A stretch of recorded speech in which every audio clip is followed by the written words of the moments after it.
So, Anna, much love. How are you today? I'm great, great. I was looking forward to seeing you live and chatting around, seeing Likewise. what comes up. Likewise. Likewise. Please let us know, where are you in the world? I am in the Netherlands, in the top Nice. north of the Netherlands, in a quiet coastal town I live. So it's quiet here, and yeah, I don't know if you know the Netherlands. Yeah, yeah. I've never been to the Netherlands personally, but we do have some friends in the Netherlands. Amudra, she's in the Netherlands. Oh, Who I know else? Amudra a bit.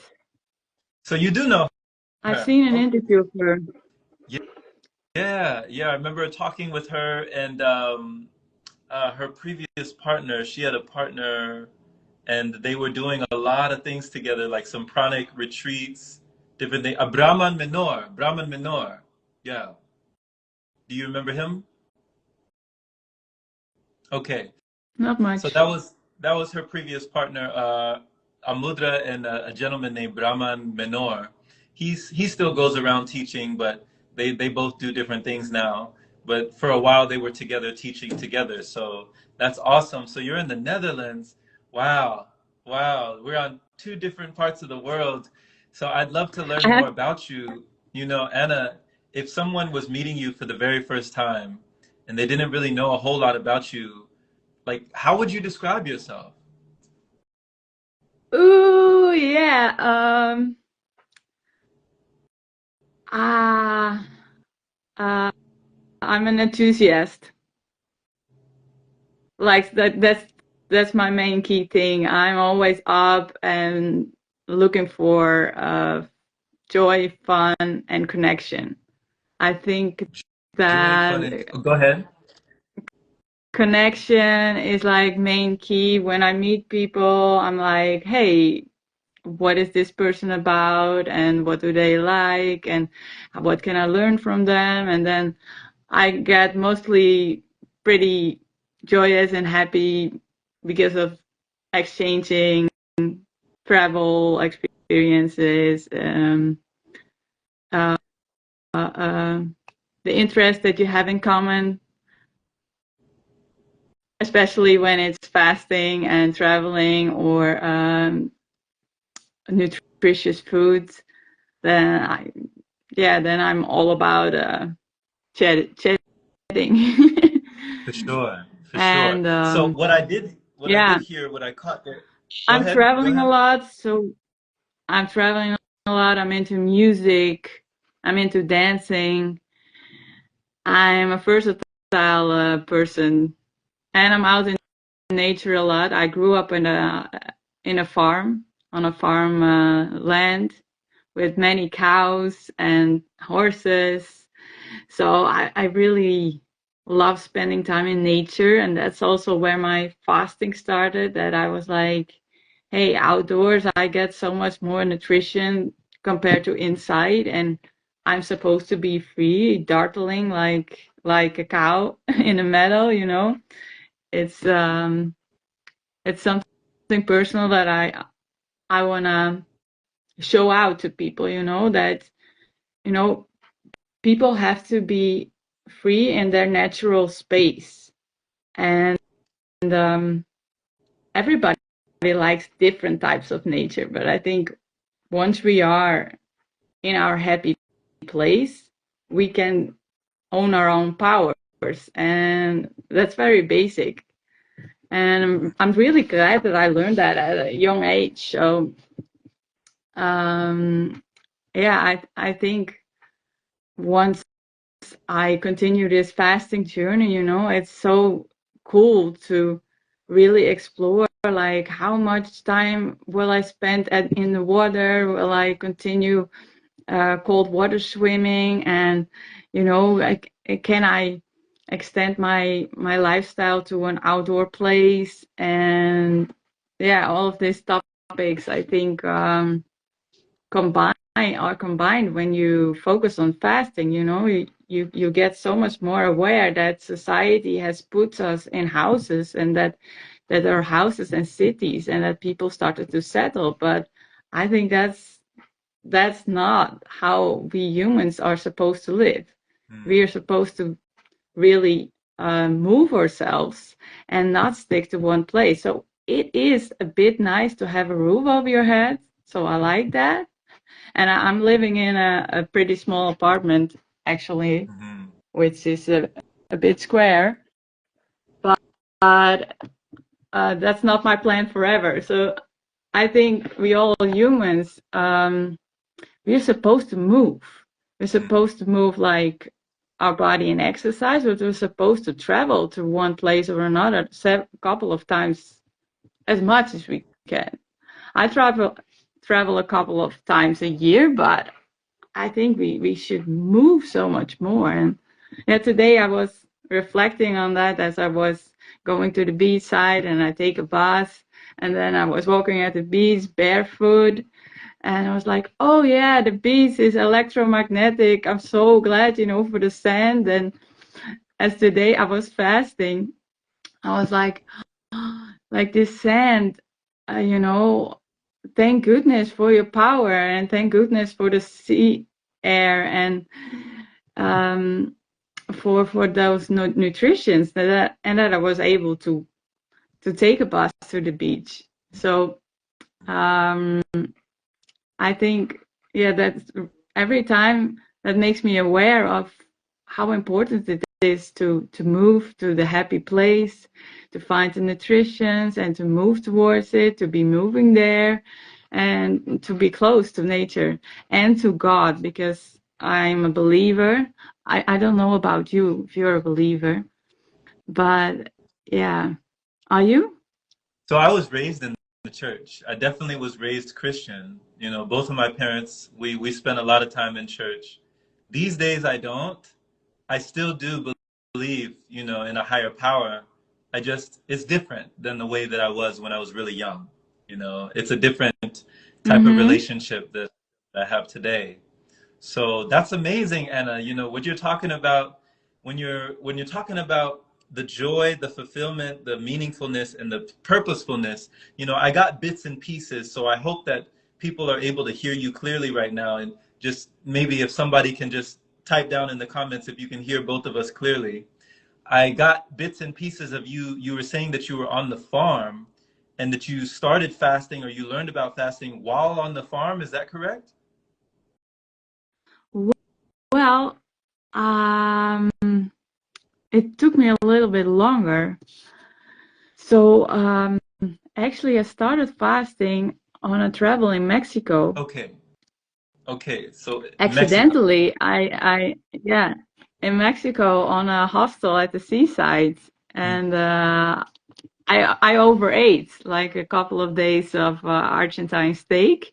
So I traveled with a bunch of Argentine people, and they had this big steak barbecue, and I had too much to eat, and yeah, and the days after I started feeling heartbroken because one of the Argentine guys seemed to like me, and then we were not getting together, and then it all came together. I was like, and my mother, she had um, news about breast cancer.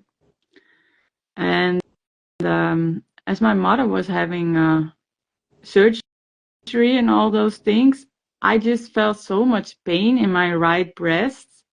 And I was like, I've never experienced pain like that before. It was on the skin, it was a bit deeper. It was like and it was my right part of my chest. So I'm like, that's not the heart space, right? Because the heart is located in your left side of your body. So I was like, that's it, I'm not gonna eat until that pain in my breast is gone. I've had it, and I was also having trouble with my bowels. So around me, some people said, you can go to a Mexican doctor. And I tried going to a Mexican doctor, and I was on the street and was almost at his office, and I was like, no, this doesn't feel right. I don't feel that this person is gonna understand me.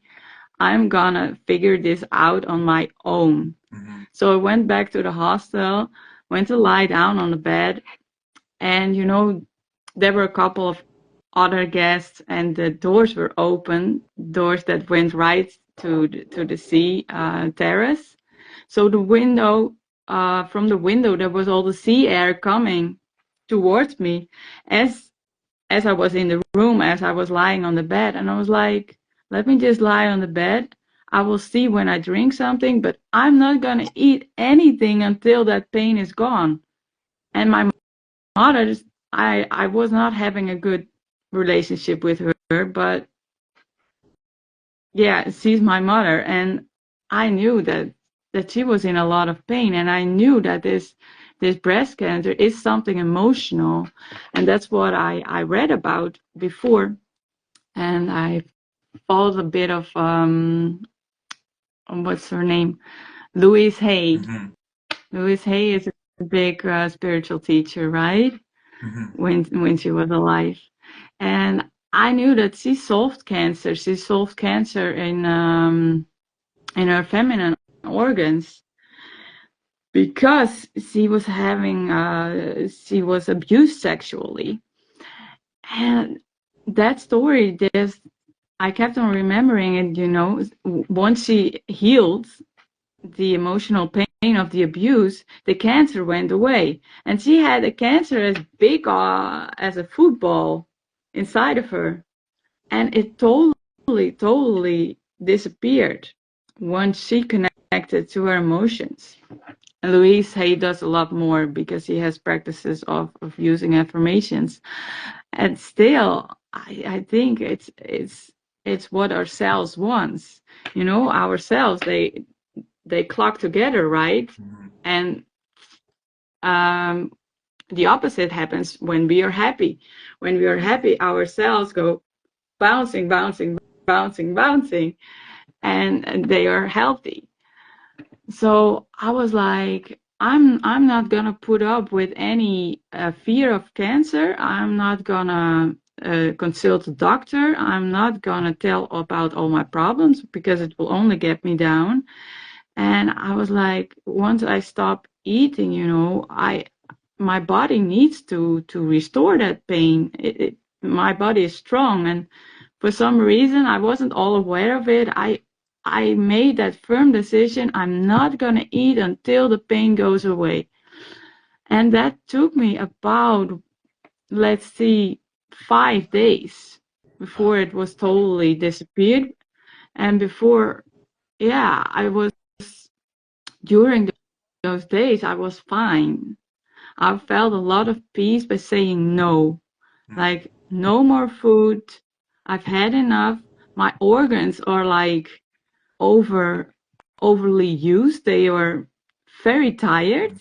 And I also met one girl there in Mexico. She was Russian, I remember. And she said, I I had troubles with my colon too, and I had troubles with my intestines, and they were so tired. So once they are tired, don't don't bother them anymore. And she was doing fruits. She even made me pineapple, but I remembered her saying, your organs are very tired. So if they are tired, let me give them a rest, And as I was resting from that intake, and as my body was feeling slightly weak, I was like, no, I feel at peace with these decisions. It's okay that my body is a little bit weak. It's okay that I get a little bit dizzy when I get up. So I got up once or twice to get something from my locker. So I was in a dorm bed that is a double bed, right? A bunk bed, and I was at the lower bed of the bunk bed. So I went out a couple of times.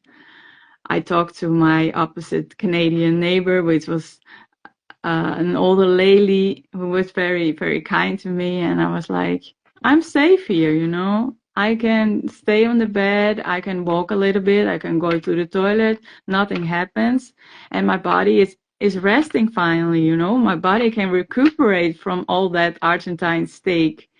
And yeah, as I was fasting, I felt that it was the proper thing to do, and I felt like I was very curious because I'm also a thrill seeker, so I like doing things that bring me to the edge.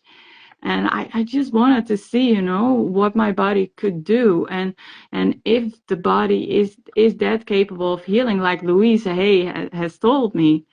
And it was, you know, the days went on, and I walked a little bit. I think I went outside to go to the seaside, but all that time my body was functioning. I felt clear in my head, and I was able to go to sleep at night, and I really felt that something was happening. I felt that my body was happy about this rest. And yeah, all those impressions together made me sure, you know, that you have to rest the body. Right. And it gave me a huge relief, because before I was a real foodie. And this also comes from the farm life. My parents really taught me what nutritious food is. And so I used to also stuff myself with potato, vegetables, or fruits, but I was always stuffing. And that really made me go to the supermarket all the time. And then when you go to a country like Mexico, that's what I find in Latin countries compared to Europe, they eat a lot less vegetables. So if I look also in the restaurants, you know, I could get meat, of course, and they will serve me rice. But when I ask for vegetables, I just get a few peppers, like pepper bells or lettuce, which is pretty good. But in my country, we eat like the wholesome vegetables. We eat broccoli, we eat cauliflower, kale. We eat like the really good vegetables. And once I got in Mexico, I didn't find it that easily. I had to walk like 15 minutes for that supermarket. So, you know, as I was fasting, I was like, fuck it, you know, I'm not going to look for food anymore like it's a job or something. That's not how God actually wants us to function, to look for food all the time. And there's a lot of tendency to do that for me when I travel, you know. I want to have things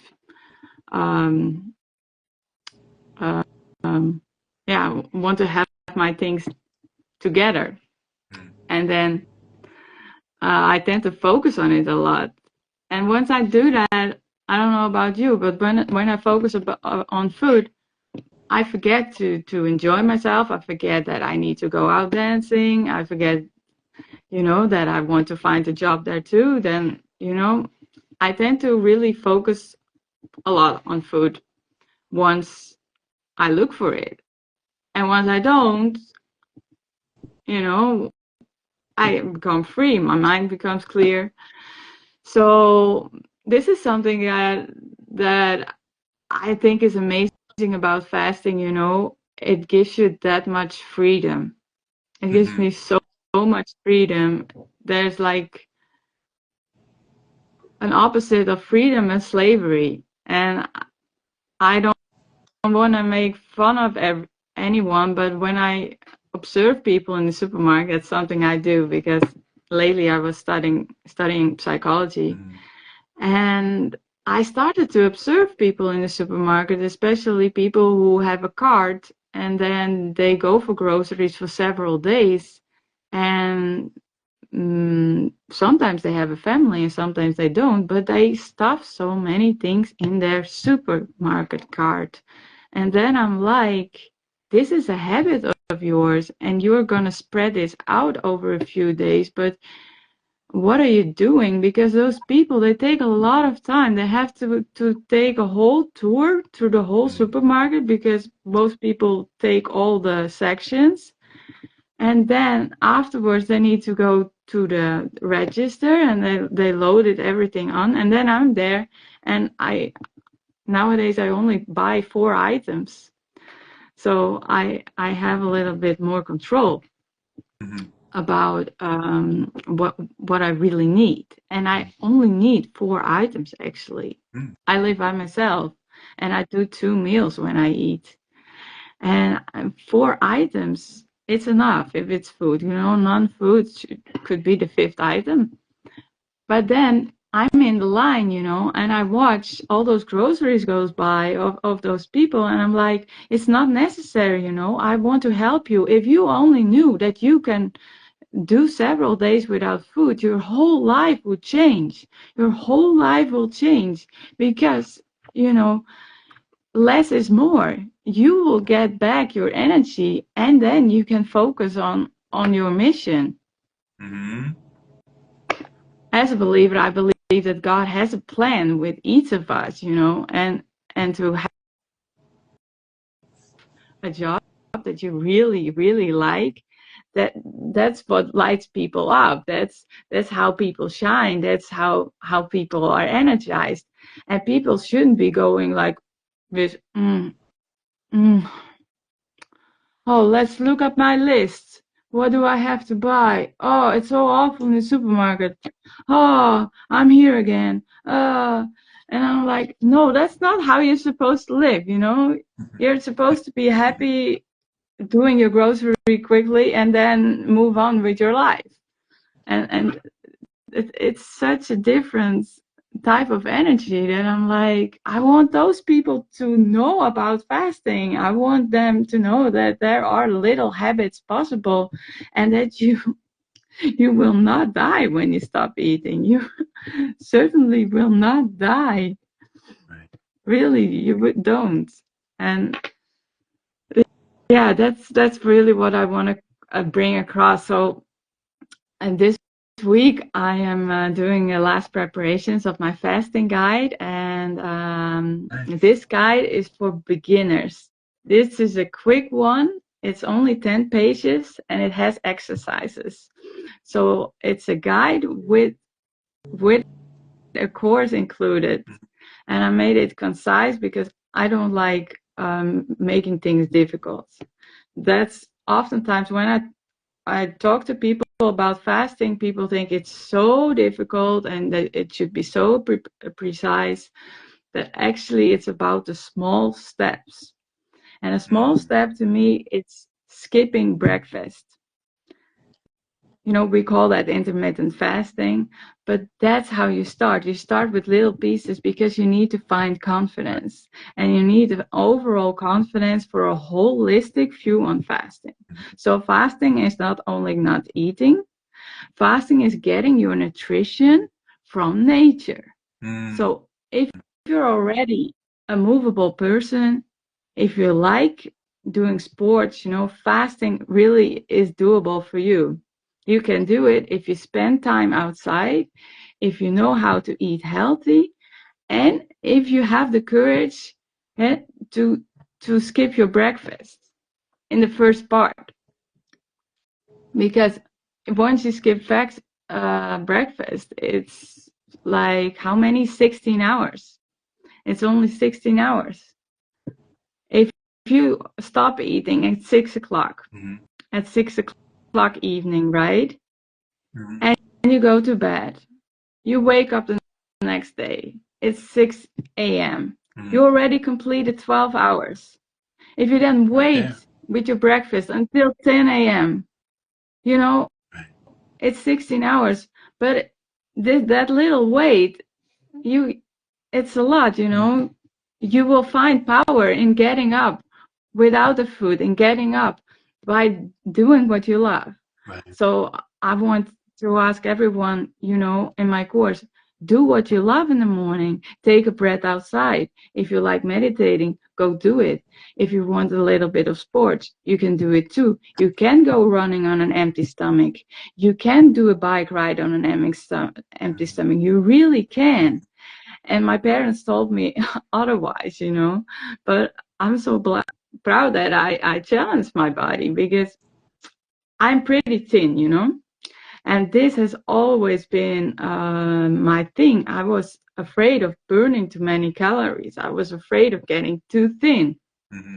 But then, you know, I had to go to work, and I was like, I need to go and use my bike. And when I get there at 10 a.m., I will be still alive. But, you know, as I was biking, and it's a 15-minute ride, and I was like, you know, I'm biking with on an empty stomach. They told me I shouldn't do it. They told me I need food. They told me I need food. And I'm biking here. I'm almost there.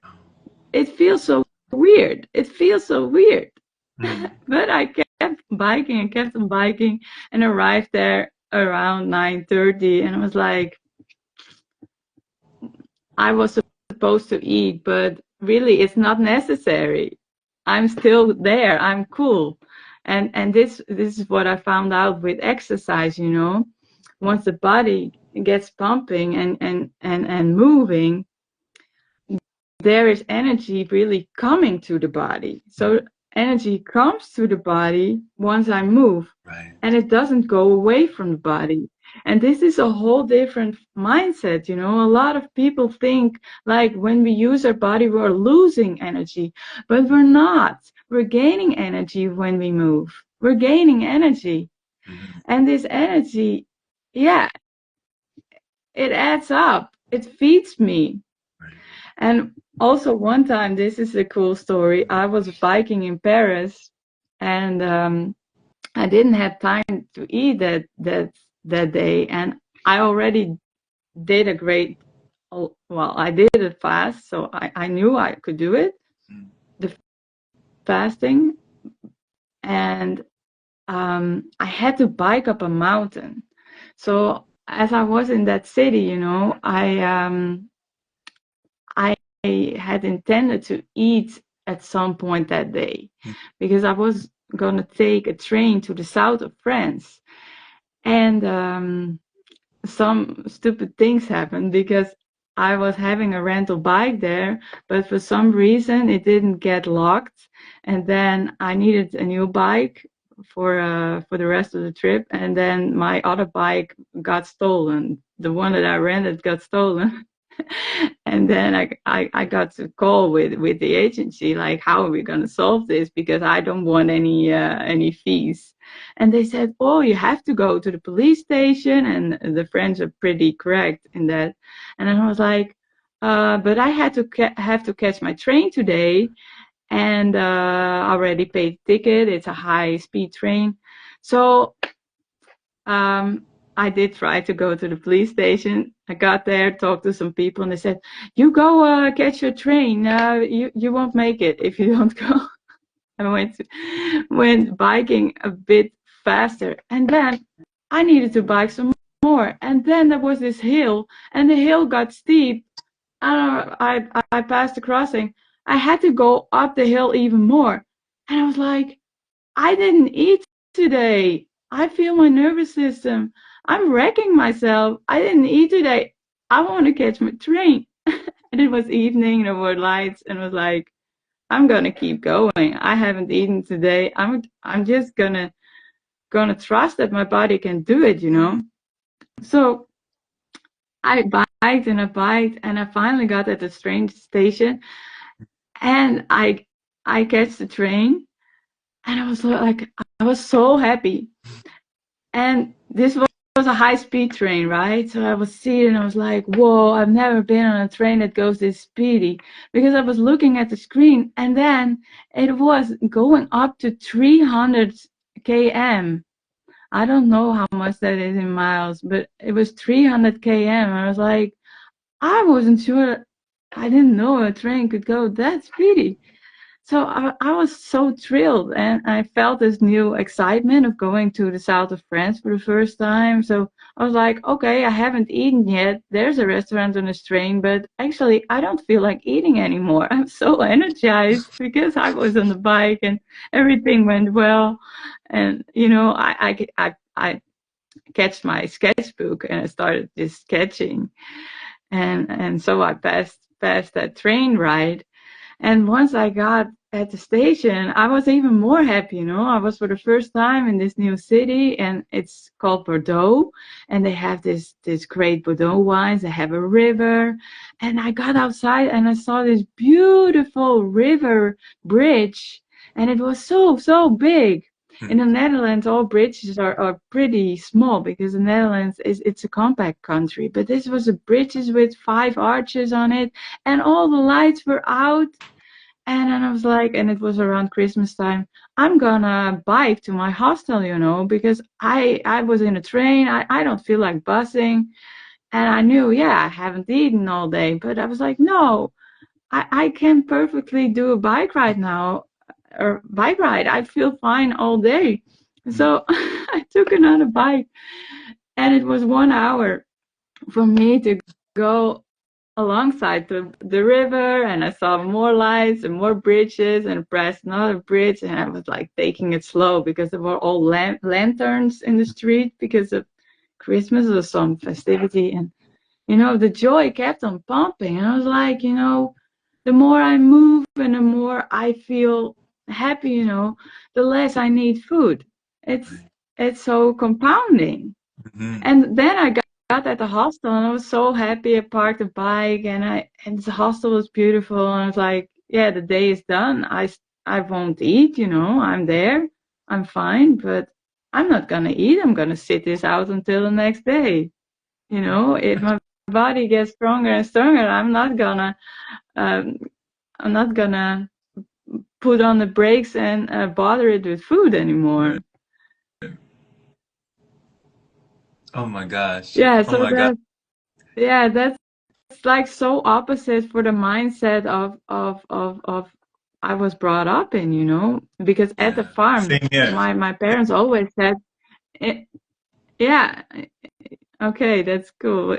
My parents always said, you can't work if you don't have the energies inside of you, but the opposite is true. And yeah, I'm so glad I'm getting it ingrained. Like with every fast, I'm getting to confirm the new truth. And I really hope that people, you know, can experience this in small steps. So in my guide, I'm really encouraging to write down, you know, who are you gonna become? That's my first exercise. Imagine life, you know, with less food, you know. What do you want to do? And how do you want to feel? How do you want to look like? You know, and what kind of person are you? Are you a happy person, or are you still grumpy and getting off track when little things go wrong? Or are you a person that is happy and it goes with the flow? Because there's so much more creation. I create more freely. I create a lot more when I don't eat. My mind is a lot more clear, you know. I can think quicker, and there's wild energy. So, you know, we human beings, we can serve this planet so much more when we are happy. So, who doesn't want to be happy with less food? Yeah. And Oh. and once you get thinking about that, if you would really imagine what you could do, you have a reason to fast. You know, you know why you're fasting, and that's really important to know why you're fasting. And then once you started fasting, you're on this journey. You're gonna experience how you feel, and I also help people to record, you know, their experience, to really to find the body sensations, to see what is actually happening, you know, when the tummy is burping. Is that for real? What is, you think there's a message, but what happens when our tummy is burping? So I in the course, I'm gonna ask people that, you know, record it. How do you feel in the morning? How do you feel in the afternoon? What happened when you had the hunger cue? And what happened after the hunger cue and you didn't have food? Did the hunger go away? Right. Because it Right. goes away, right?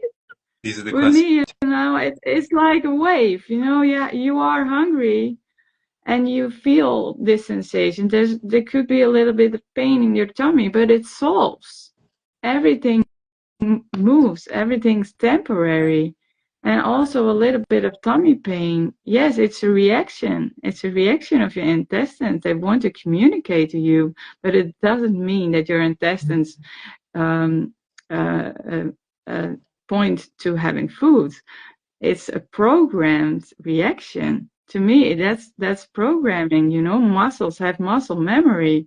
When my body is when my tummy is burping, I'm like, yes, you have a memory of me so many years taking in food, but you are muscles. You are muscles that are Mm, trained to give me a signal to eat. But that's just your training. We can retrain you, and I can rub you a little bit, mm, point you lovely tummy, and reassure you that we are not in danger. We are not in danger when there is a hunger cue.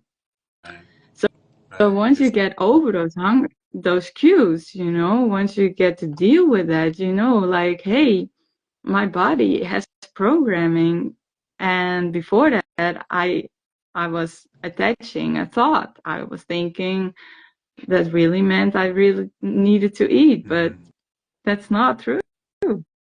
That's not mm, true. We can overcome those cues, and right, we can tap into breathing, and we can notice that we are going to start breathing deep. right. And that deep breathing always, to me, it's so reassuring. As I'm fasting for one day, when the first day is almost over, the deep breathing begins.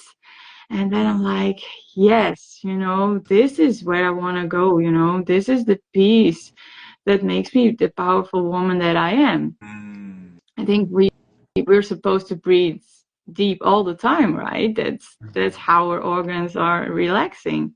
right. And that's what fasting brings me, a lot of peace and rest in the body.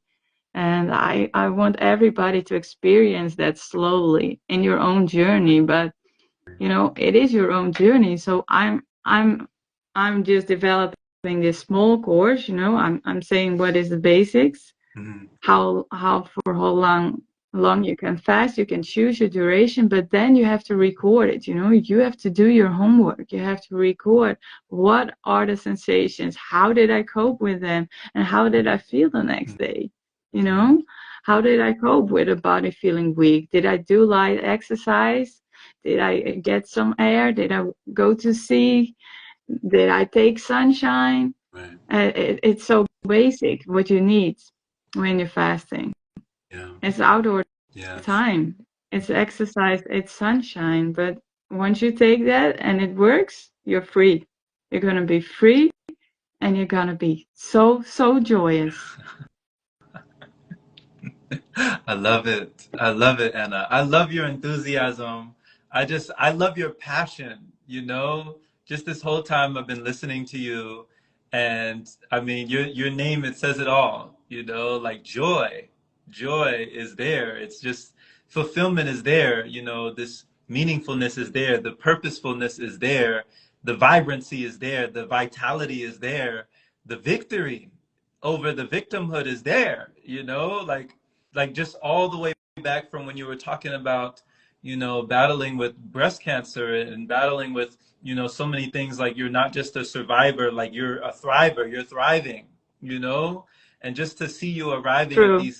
these points in life and these states of awareness, and just to have the acknowledgement for your body, and your body's just endless, unlimited capacity for growth and expansion, and just even your consciousness to know that you can supersede what most people in society think that they need just to exist. Just to exist, we think we need, of course, the three meals a day plus snacks in between. At least that's what it is here in the States. We think we need 3 meals a day.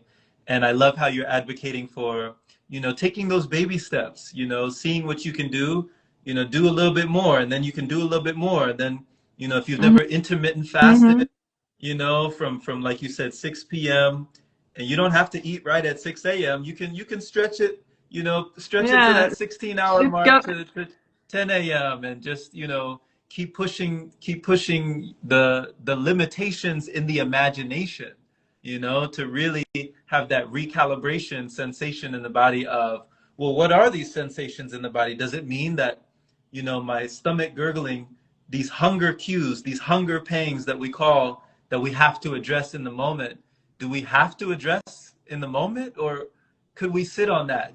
Could we wait on that? Could we breathe on that? Like, how could you find more For relief sure. with breathing? And so just thank you for all this timeless wisdom, and thank you for also creating your fasting guide. Please let people know where they can find it. Like, where can they receive this fasting guide that you're coming out with in the course?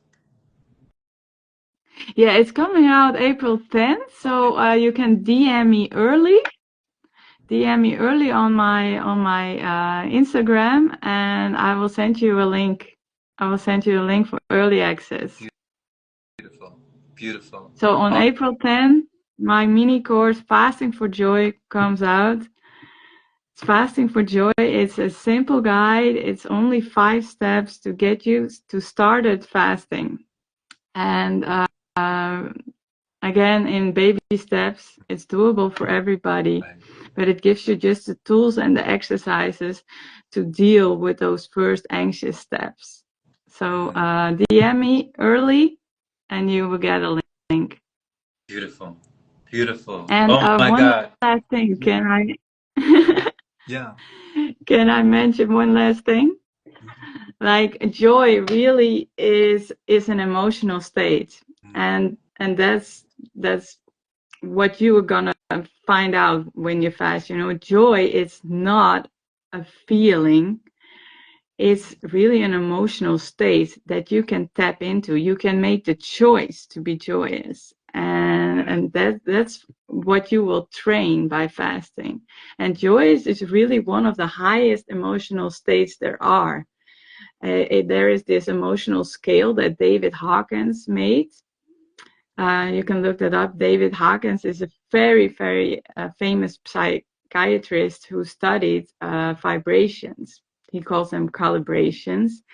And he says, the people like Mother Teresa, like Jesus, they calibrated thousands. That's the maximum on the scale. But joy calibrates on 700. But the regular person globally is vibing below 200. Below the calibration of 200 are most people in this world calibrating. So there's, a lot of awareness necessary to get over 200. I wouldn't say that I'm always at 500, which is love, but 700 is where joy is, and it's really high emotional state that you can choose. It's a choice. It's a choice. It's a choice. So thank Joy you, is a Anna. Thank choice. you, thank you for making the choice. And thank you for sharing your voice, like, thank you for sharing with us today, because we needed this message. I know I needed this message, and a lot of other people who have been sharing love with you as you've been speaking this whole time, they definitely received the message that you put out for us today. So just thank you once again for your testimony, and just continue, looking forward to see where you grow from here. Thank you. Yeah, me too. And I'm so grateful for everyone here. And yeah, thank you for attending, watching, shining your light, because Awesome. that's what we're all supposed to do. I agree. And I love your audience, by the way. I've been following like Naviva a couple of times. So I love what you do, Jerome, and hope to catch you another time. Blessings. Blessings. We'll do. We'll do. Take care, Anna. Take care. You too. Okay. Keep up the joy. We'll do.